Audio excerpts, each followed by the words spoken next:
Boom. All right, we are live. It looks like. Let me see. Yeah, it's a lot harder to see this screen than I had anticipated. Now, this is the first time I've ever gone live with this laptop. So hopefully you guys can see me okay and hear me okay. I'm going to try to pull up the live stream if I can on my phone as well, so that I can get all the messages, because it really is difficult for me to see the screen right now. What's up, Alan? What's going on, buddy? I'm actually rolling solo today. We're behind on uploading videos. Been a hectic week, so figure why not go live for the first time? Grab some samples and test things straight up. So while we're waiting for the YouTube crawlers to let people know that we are live, I'm going to get started by pouring the first sample, which is Nikka From the Barrel. In the meantime, I'll use this opportunity to let everyone know that if you have not done so yet, we are doing our first ever YouTube and Instagram giveaway. To enter, though, you do have to go to the Instagram post that's on my personal Instagram, which is at MetaHumanDave. So head on over there. You can have an opportunity to win proper number 12, Weller 12, and the Brolic Whiskey Infinity bottle. Unemployed Mario Yamazaki, what's up, bro? Don Julio. All right. So I'm just going to get things started because I'm trying to hurry up. The wife and the mother-in-law left for a little while, so I'm just trying to hit this review real quick for you guys while they're gone and I have some peace and quiet. So first things first, Whiskey Warrior glass, Glencairn glass. Just poured Nikka From the Barrel. If you missed it, I have little sample sizes that were given to me from my SoCal MB group. Nikka From the Barrel, at least the one that I had at the time, was an exclusive whiskey only sold in Japan. But since the time of me receiving that sample, it's now widely available here in the States. So you are able to pick up Nikka From the Barrel right here. It is bottled at 51.4% alcohol, and it is a no age statement Japanese whiskey. Alan, it's a damn good whiskey, right? On the nose, man, it's so sweet smelling. Almost like a candied sweetness, which a lot of the higher end Japanese whiskeys are really balanced between citrus, floral, sweet. This, I didn't do enough research. This was all impromptu, guys, so I really don't have my deep notes like I normally have. But I do believe this is an unpeated whiskey. I'm not getting any peat on the nose.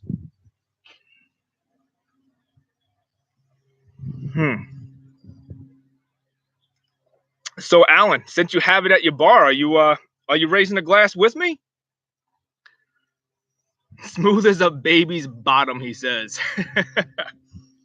Wow, that is really good. Holy cow. I remember having it at our last meetup, but when we have these whiskey meetups, all of us bring at least a bottle each. So it gets a little overwhelming when you're tasting so many whiskeys all at the same time. So it's great to get at it with a fresh palate. And man, this is really enjoyable. And if I'm not mistaken, at least in my area, the price point that it's selling at is only about $56, which Japanese whiskey normally goes pretty high up. It's usually expensive. So $56, this is a definite buy for me. Balvenie 21-year-old. That's a little outside my price point, man. But if you want to send me a sample, I'll give you the address.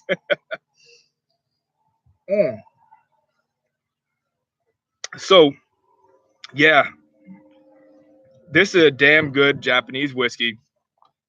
Yeah, man, now that I see myself on webcam, I think I might have to just chop all my hair off, man. It's out of control. But yeah, it smells really, really nice. It is sweet. Like, it does have a little nice sweetness to it. And for something that's so high proof, 51.5%, that is, it's not low percentage alcohol, but it doesn't hit you with that alcohol burn. It really is balanced like you would expect with a Japanese whiskey. Try to see if I can pick up notes. It's hard to, I just realized for the first time, this is actually really hard to pick up tasting notes while trying to maintain contact with the viewer live without any edits.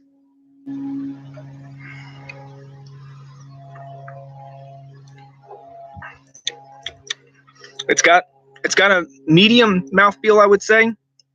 It's a little on the oily side, which I really, really love about most whiskeys that are on the higher end, because it kind of clings to the tongue and allows for those flavors to fully develop.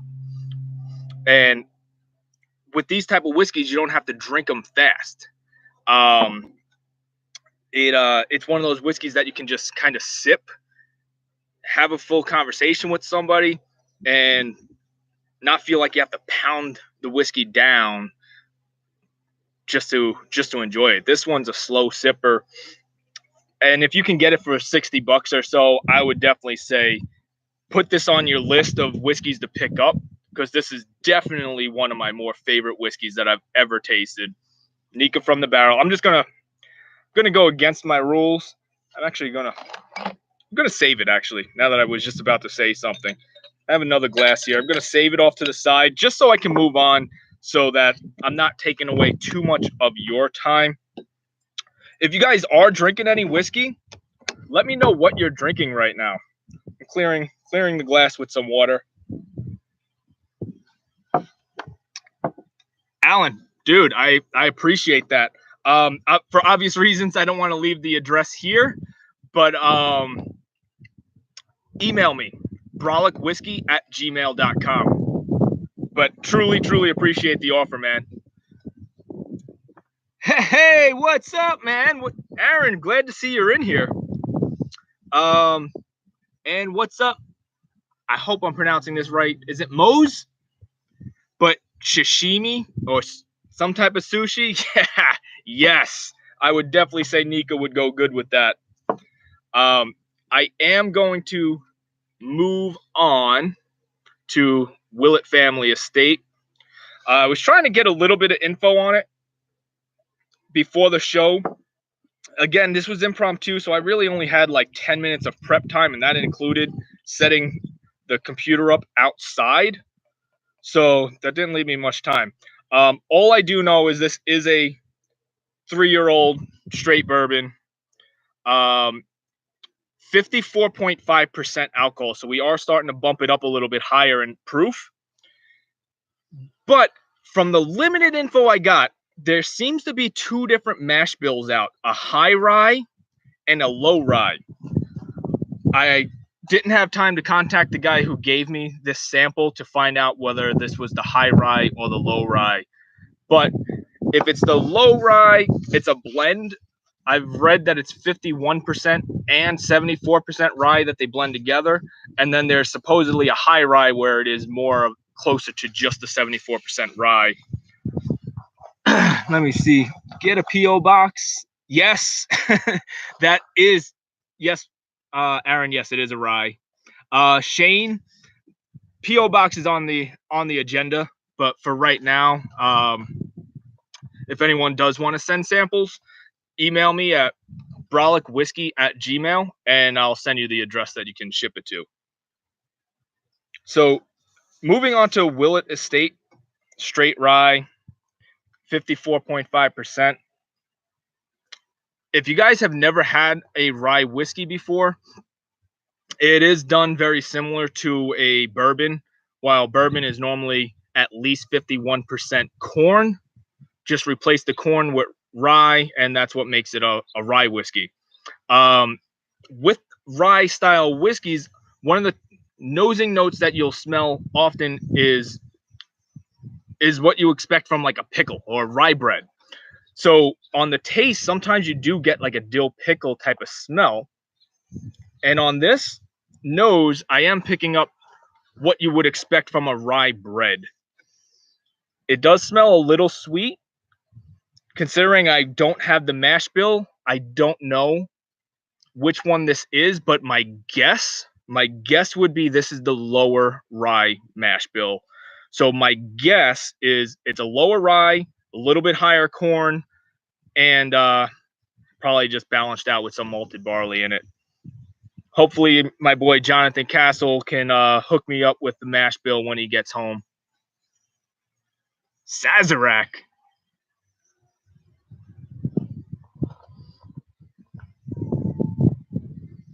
So Mose, all I have is that it's a 3-year-old, a blended 3-year-old Willet Rye. This is when they moved on from sourcing their whiskey to actually distilling their own. So this is actually, well, the empty bottle. The empty bottle is actually distilled by Willet. If you find some of their older stuff that has a higher age statement, like 5 years old and up, that's their sourced whiskeys. I'll just try to go through this. Yes, MGP ryes are known for the dill.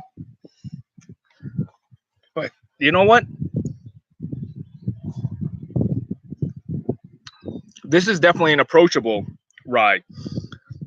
Rye can sometimes be really spicy to people who've never had a rye whiskey before. Kind of like Islay whiskeys. Some people love the very peaty, smoky whiskeys. I'm one of those guys. As you guys seen, if you watched some of the reviews with my co-host, Just Mike, he's a little tentative when it comes to peated whiskeys. He only likes lightly peated stuff. Some of the more higher peated stuff kind of offends him. He's not used to those flavors. Same thing can happen with rye. Some people just are really punched in the face with some of the higher rye content, because it does it dries the tongue out on the higher rye stuff, which is again why I'm assuming the one that's in my glass is not high percentage of rye. Is probably closer to that minimum of at least 51%. Uh-oh. Did I lose you guys? There we go. Chat went away, so it scared me. You know, am I getting a little mint on the finish? Let me come back to it. I didn't notice it.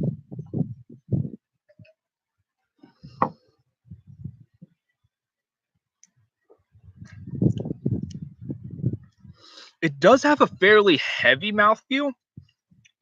It definitely clings. It sticks around, but I'm not getting mint.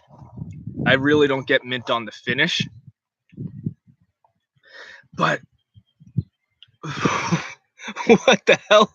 Fireman's Draws. Is that one of the crazy comments that Just Mike said, Aaron? Because I know he comes up with some funny ass shit on the fly sometimes. You know, Jonathan is a huge fan of Willet. He loves that stuff that Willet was putting out, except for that 80th anniversary one. None of us seem to like that one. But I can see why he likes this. This is really approachable. It's good. It's a little different. I would say this is a great stepping stone into rye. If you've never had a rye whiskey, I don't know what the going rate is for this particular bottle. But does anyone know? Like, Aaron, do you know what it goes for? Yeah, the 80th was awful. Do you know what this goes for? About $50. For $50, I would say this is a buy. This is a try. If you've never had rye, this could be a good introductory whiskey. And yes, my forehead's getting shiny because I'm starting to sweat. I'm in direct sunlight. But man, this is actually pretty damn good. And so at our last SoCal meetup, we were doing an Octomore flight. And if you guys don't know what Octomore is, it's the most heavily peated whiskey you can get. And apparently, when Mike tried a sample of it, his reaction was it tastes like Fireman's Draws.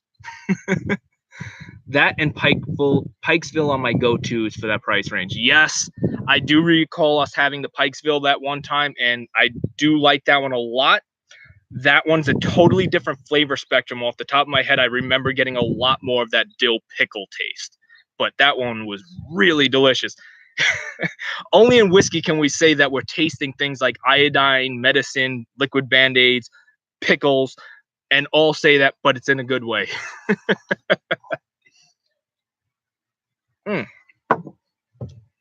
So I'm finishing up that Willet, cleaning my glass to move on to the final one that we're gonna taste.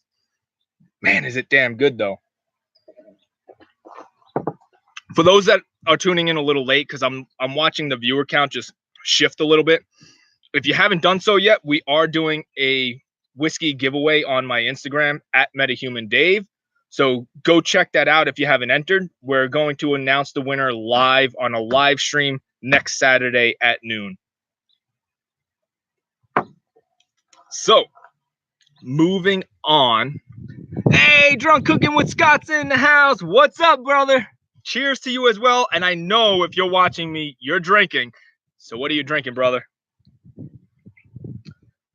Moving on to MB Roland, which is a Kentucky straight bourbon. If you noticed, what I did was I started progressively stepping up. So we started with our lowest alcohol percentage up to the highest. This is 55.2%. So for all those people that are in that video that have been trolling, saying that most whiskey is 40%, not true.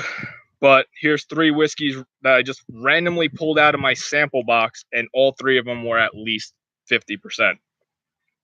So MB Roland, Kentucky straight bourbon.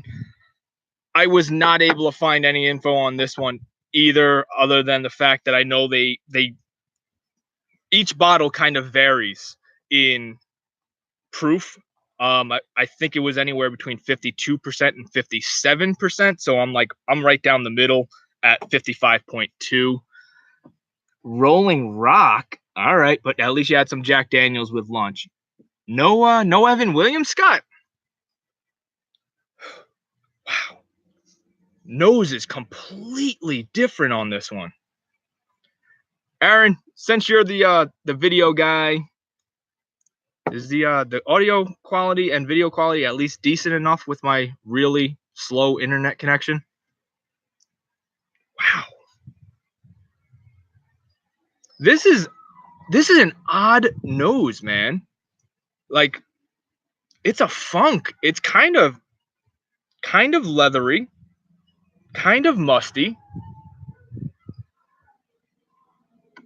Yeah, I didn't expect it to be higher anyway, because I'm telling you, I'm DSL internet and I'm on Wi-Fi.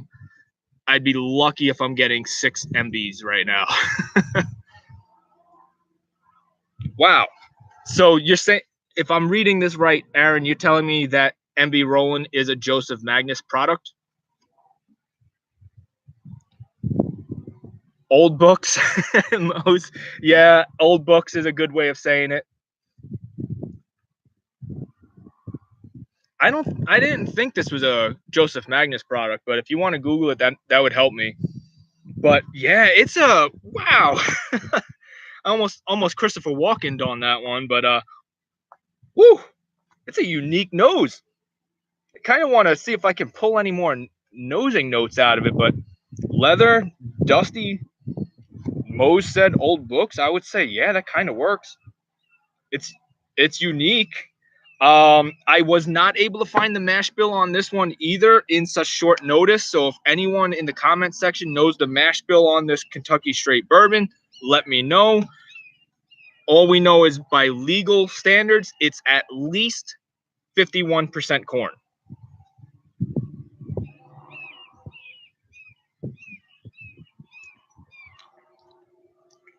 Woof. Wow.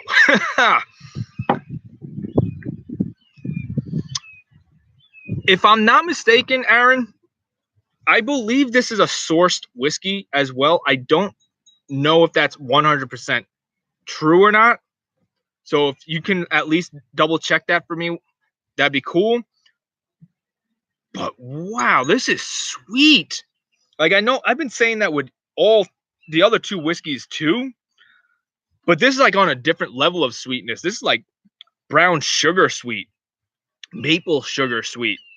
And at 55.2%, that's unbelievable. There is no alcohol burn. For something such high proof, as I wipe this sweat, for something such a high proof, I would expect a lot more of a hit to the chest. And I wouldn't say much of an alcohol burn.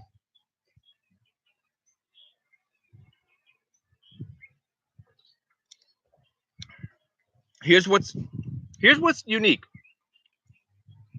The mouthfeel is a lot lighter than possibly both other whiskeys.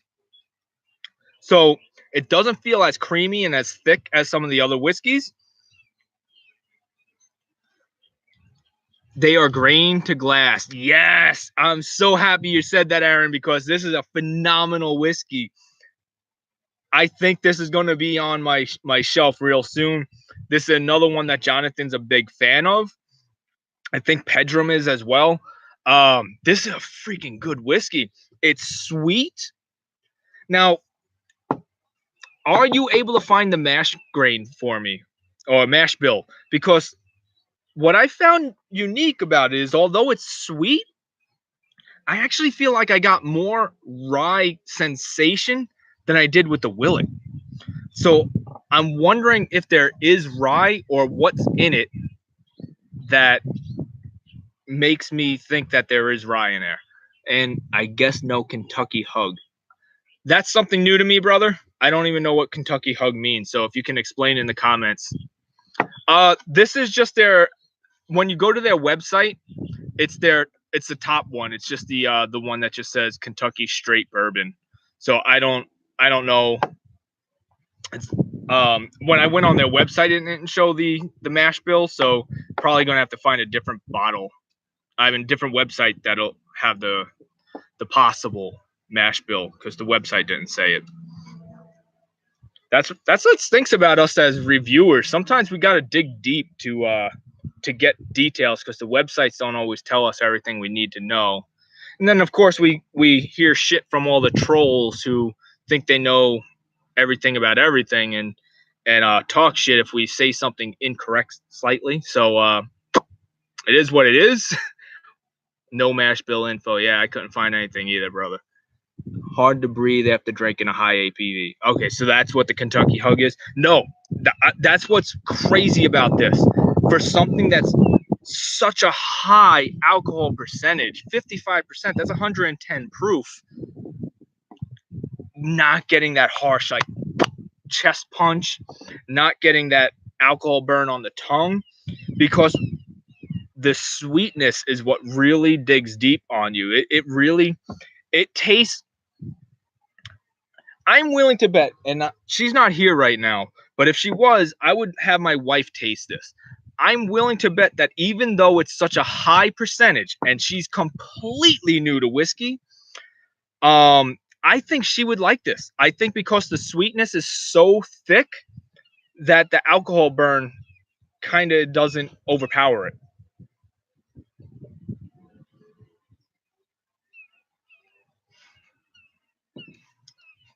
I'm going to try to knock this down a little bit. Let me know if that looks better.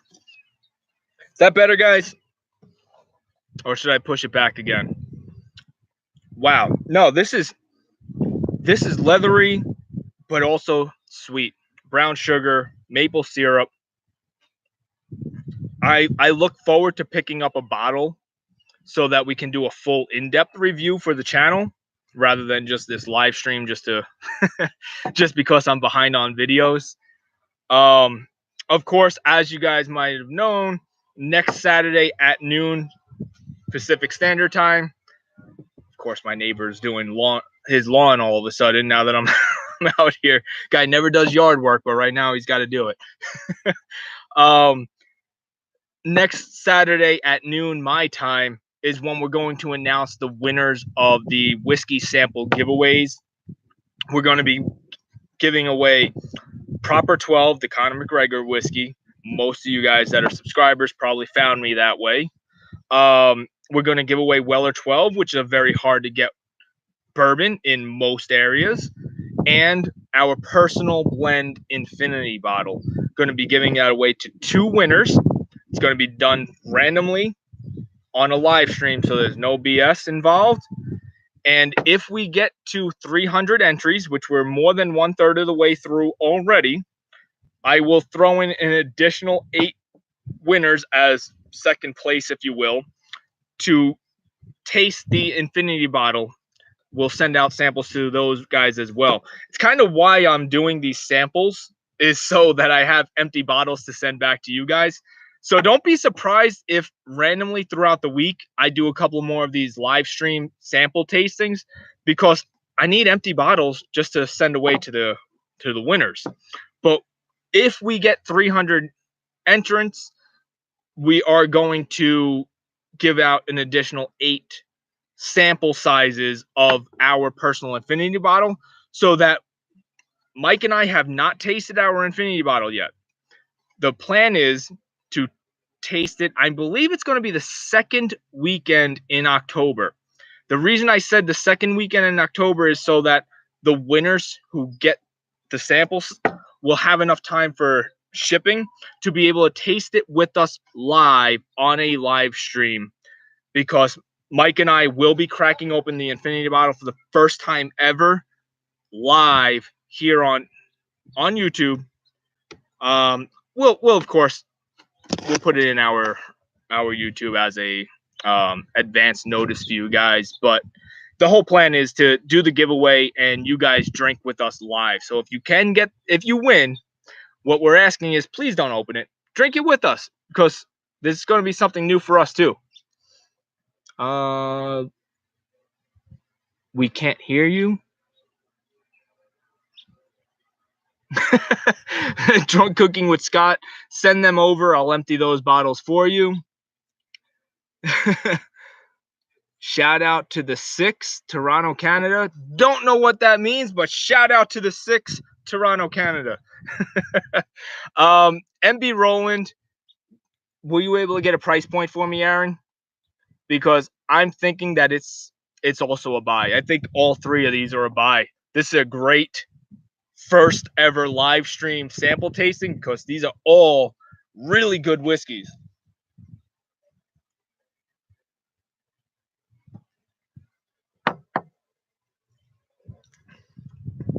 Wow. Yeah.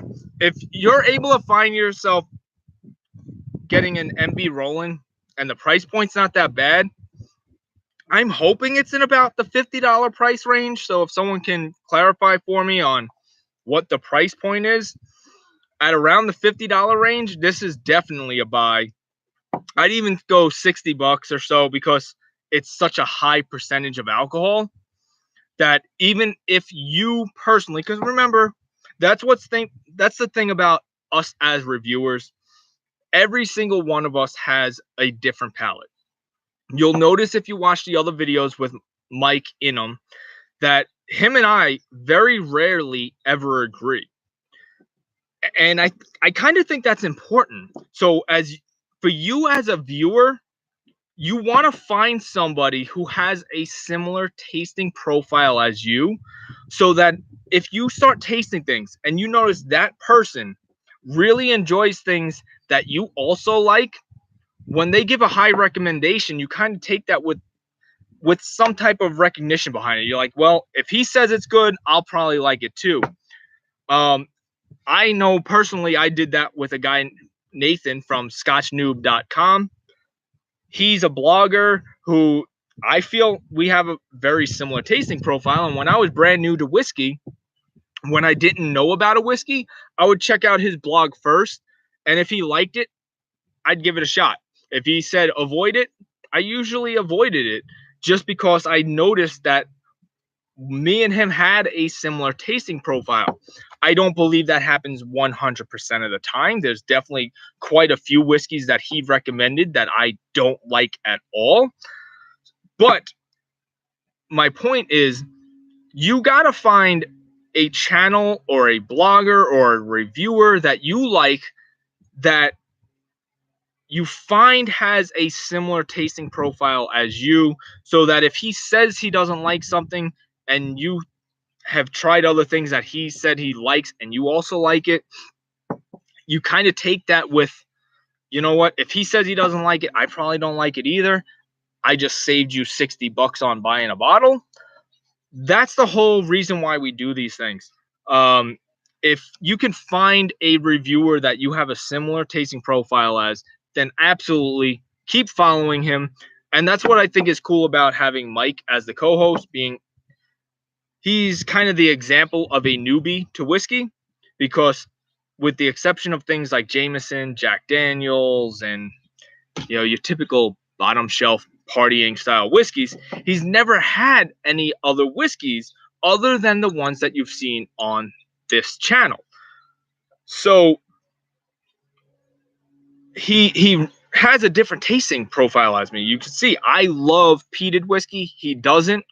You might find out that you don't agree with me. You actually agree more with Mike's tasting profile. Conor McGregor's whiskey is a perfect example.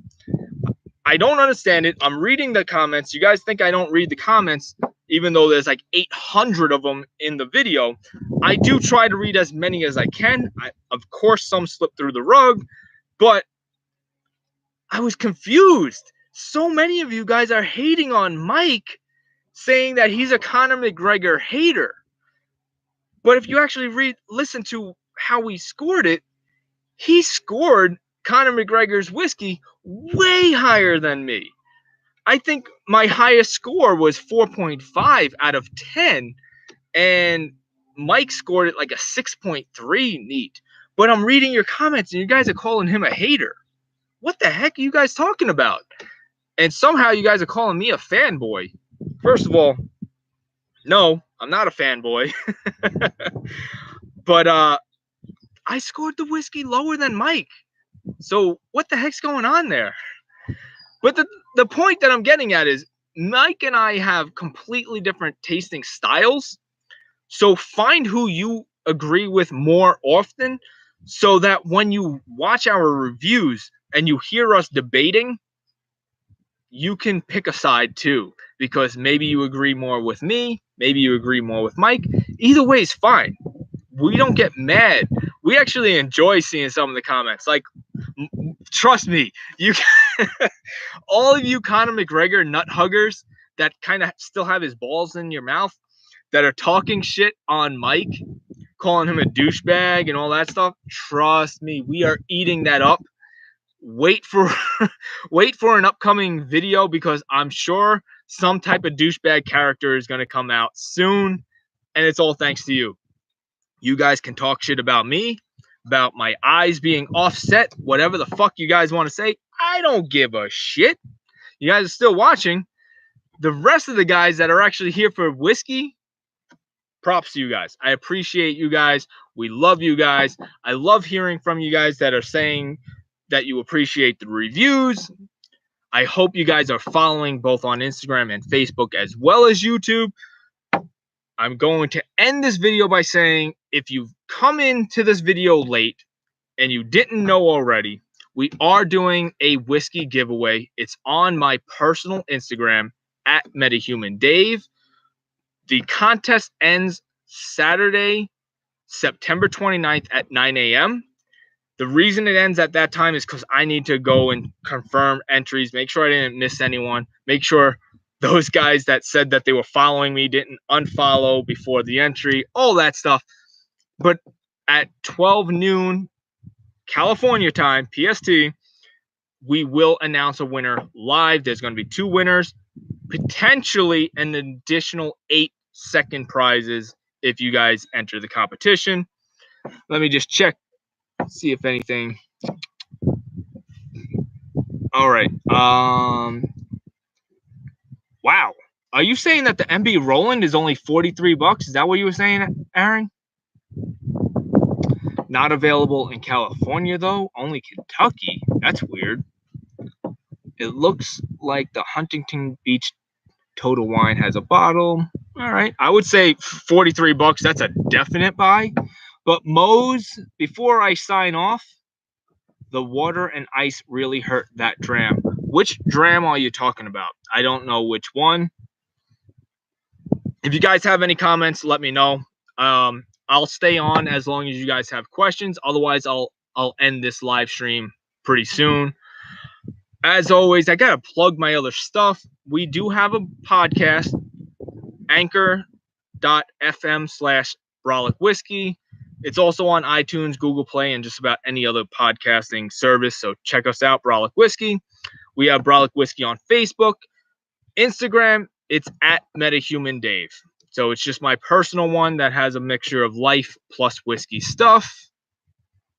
Why shop at 3? I don't know what you mean.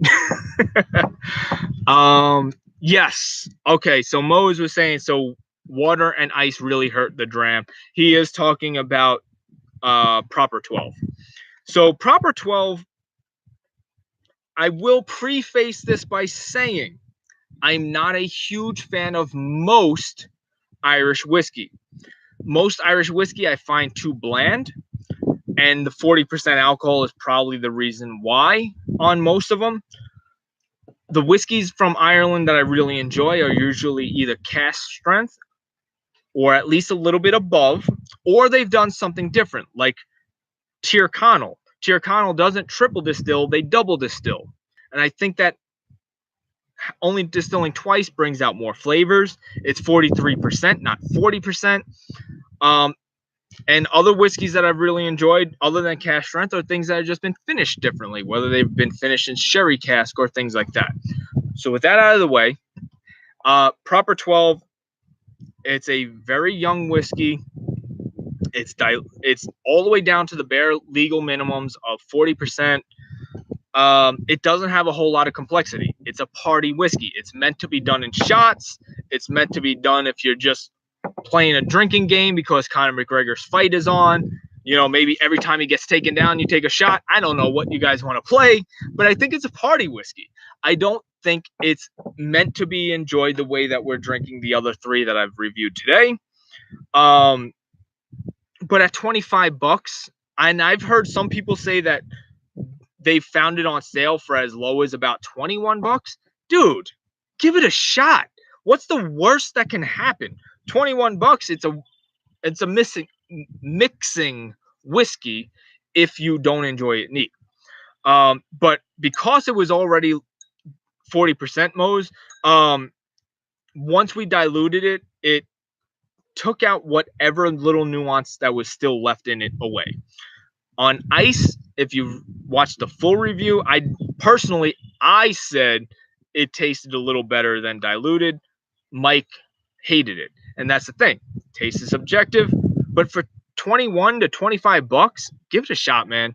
I'd love to hear comments from you guys. What do you think of the whiskey? Old Par. So, Alec Mora. Hey, I love your whiskey, but I'm a newbie and I've only tried a few brands and wanted to know what your opinion on Old Par is. You know what? I've actually never heard of Old Par, so I've never had it, man. Mike is my co-host. He's a representative of the newbies, so he might be someone that you agree with more on tasting notes. But Old Par, I've not heard of, so I haven't tried it yet.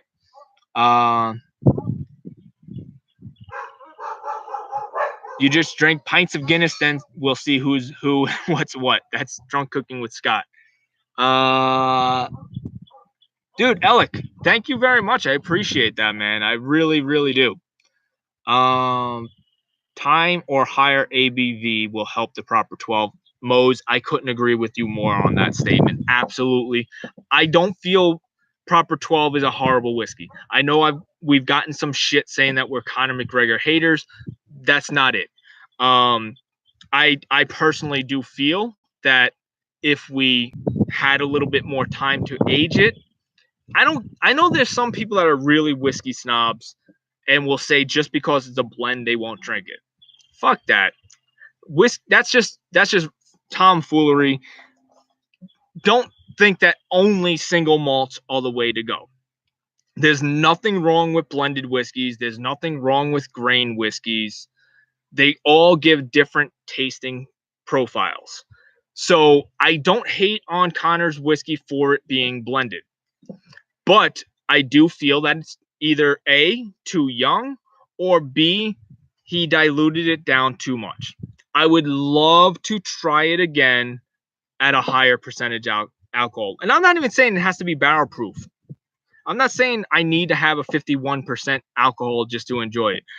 I'd like to see it even at 43 or 46. If it's so young, rather than diluting it to 40%, just have it a little higher. And perfect example is Black Feather. Black Feather is also a sourced whiskey owned by Rob Dyrdek, and he didn't dilute it down to 40%. It's 43. And I do believe, even though it's a small jump from 40 to 43, that extra 3% brought out a lot of the sweetness that I enjoy out of Black Feather. And I know Aaron's probably watching and thinking, no way, 43% still too low.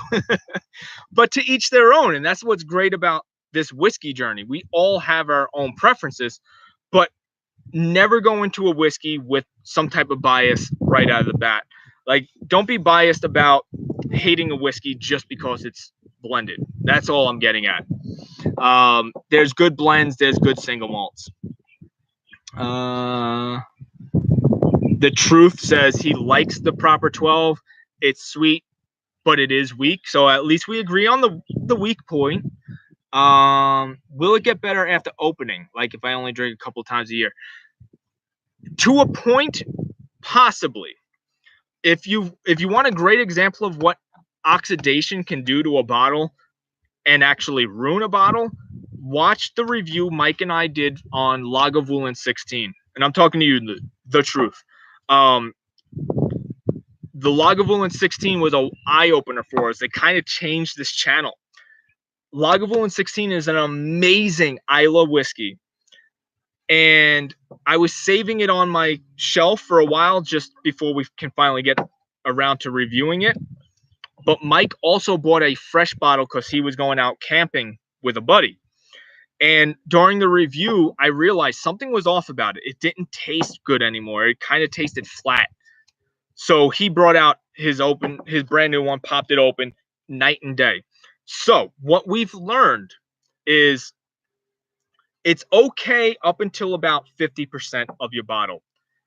After it gets below that point, you either want to start drinking it faster or you want to get a smaller bottle. So if maybe you bought a 750 of, well, obviously we're talking Proper 12. Maybe you put it into a 375 if you have one, and then start going smaller and smaller because the air will affect the whiskey once it gets down to a certain point. So yes, it can affect it both good and bad because if for anyone who picked up those little nuances in the video, I did do the Proper 12 review by myself because I didn't think Mike was going to be able to come through the day that he did. And at the time, I cracked open the bottle live on the video and I only scored it a 4.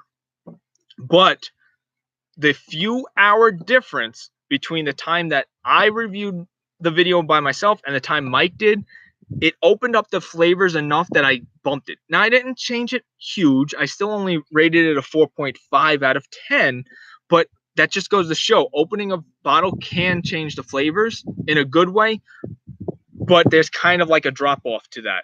Once the bottle gets below a certain percentage, you either got to start drinking fast or get a smaller bottle. And the Truth, you're welcome. Thank you. Chef WRX Aaron is saying, or gas it. Wine preservers work perfectly. Then you don't have to pour it into another bottle. That's only if you're fancy and you have a gasser. How many people have a gasser? But yes, he's not wrong about that. If you do have a gasser, then you can definitely gas all of your bottles and they'll never go bad. Yeah. So yeah, Aaron, thank you for that. Hopefully you guys enjoyed the first ever live stream. I didn't expect it to go on for 45 minutes. I thank all of you guys that are watching. Probably going to have a few more of these this week, only because, again, I need to empty out some sample bottles because there are going to be a bunch of people that are winning some prizes this week. So check out @MetahumanDave on YouTube. On Instagram, and enter the giveaway, because on YouTube next Saturday is when we're going to announce the winner. With that being said, Babadook, what's up to you as well? We're actually just signing off, but thanks for joining us. Catch you guys on the next video, hopefully coming soon. In the meantime, hit me up either in the comment section here or in an email, brolicwhiskey@gmail.com. I'm always down to hear what you guys are drinking, if you have any questions or any bottles that you want us to review. And if you want to send us a bottle or a sample, just email us and I will send you the actual mailing address. That's it, guys. Have a great one. Enjoy your weekend and take care. Now, how do I end this thing? There it is, end stream. Uh-oh. You guys are watching a behind the scenes blooper right now. I'm trying to end this live stream and my cursor's not working. There it is. All right, guys. Have a good one. Peace.